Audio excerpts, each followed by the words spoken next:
This example puts almost every single one of our basic rules to test in just this one problem.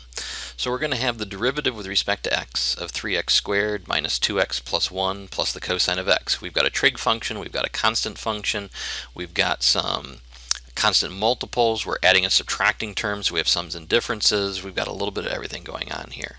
So let's start by kind of using the sum and difference rules most importantly to split it up. While we're doing that, we'll pay attention to constant multiples as well.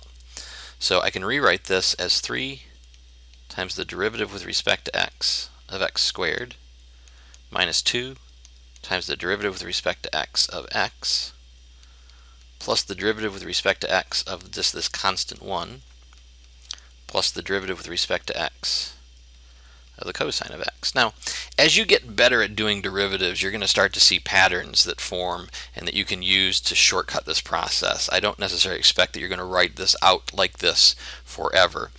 You may already be seeing some patterns and thinking that this seems like an extraneous step. If that's true and you can get correct answers, that's great.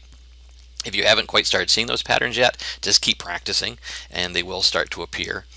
When it comes time for things like tests, I don't expect to see every step that we're showing here in these first examples. I think you'll get better at taking derivatives and you'll find that you don't need all of the steps. But regardless, make sure that what you're doing is correct all the time. So let's continue here. We have 3 times the derivative with respect to x of x squared. That's 3 times 2x. Minus 2 times the derivative with respect to x of just x, which is 1.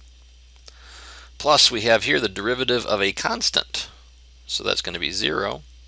And finally the derivative of cosine is going to be negative sine.